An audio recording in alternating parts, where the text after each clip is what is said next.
Iran announced today that it will begin enriching uranium at 60% purity, though that level is short of weapons grade, which requires around 90% purity. It is the highest level of uranium enrichment ever by the Islamic Republic.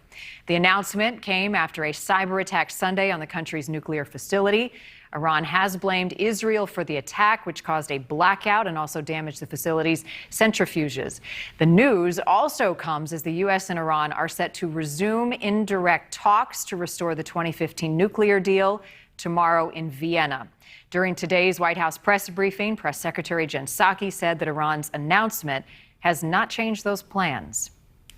We believe that the diplomatic path is the only path forward here, and that having a discussion, even indirect, is the best way to come to resolution. It doesn't mean that we hold back on concerns we have and don't encourage our P5+1 partners to expressing those same concerns and having that as part of the discussion.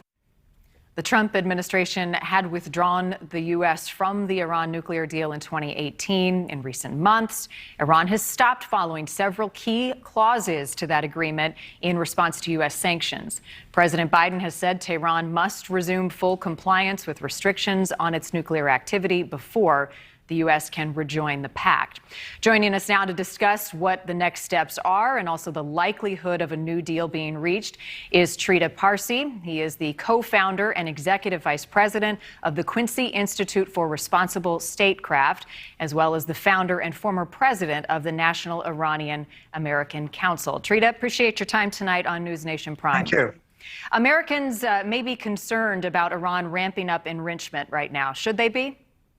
They should be. This is a very dangerous step. This is a very unfortunate step. It's a step that should not have happened. And it's clearly also a step that is a direct response to the attack that, according to the New York Times, was conducted by the Israelis. And this is actually the third time that we have seen this type of counter-escalation by the Iranians.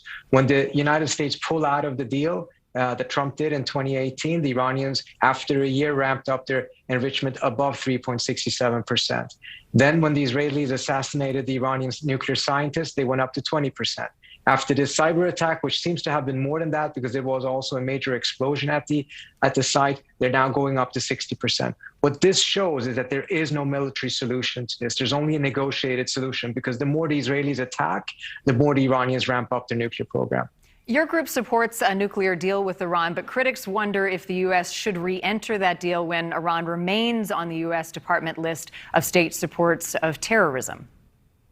Well, the issue is that we have numerous concerns with what the government of Iran does, but we had to prioritize, and there is no way that we can resolve all issues at the same time.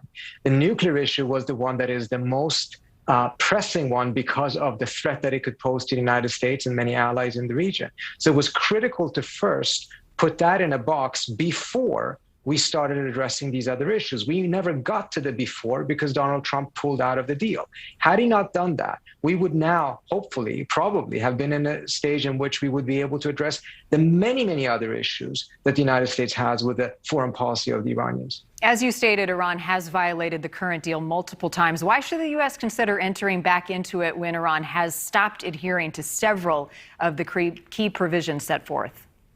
Because the Iranians stopped adhering to those key provisions because the United States pulled out. As long as the United States was in the deal, the Iranians were complying with the deal completely. And there are 15 or 14 reports by the IAEA that testify that that was the case. There's two reports by Congress that said that the Iranians were complying with the deal as long as we were complying with the deal. We cannot have the expectation that we can stop complying with the deal, but that the other side continues to comply with the deal. Trita, U.S. sanctions have hit ordinary Iranians hard. Can you give us a sense of what life is like for them right now? It's been absolutely terrible. Sanctions have hit the economy tremendously, and it's made much worse because the Iranian government's own corruption and mismanagement of the economy. But one thing that always happens with these sanctions is that it's the ordinary people, the civilian population, that is hit the hardest. The governments always find ways to protect themselves from the sanctions and divert the burden and the cost of the sanctions onto the population. So we're really hitting the wrong entities here. In fact, many of the state-controlled companies, the ones that we actually have major problems with, have strengthened during these sanctions, while private companies in Iran have been completely wiped out. One thing that has made all the things worse is that the Trump administration's intensified these sanctions when Corona hit Iran, and they actually viewed the pandemic as something that could amplify the sanctions pressure, which it did, but it was extremely inhumane, and it has raised question marks throughout the globe as to whether that was in any way, shape, or form a moral thing to do. Many people impacted, we know that, and we will be following this very closely. Trina Parsi, we appreciate your time. Thank you for having me.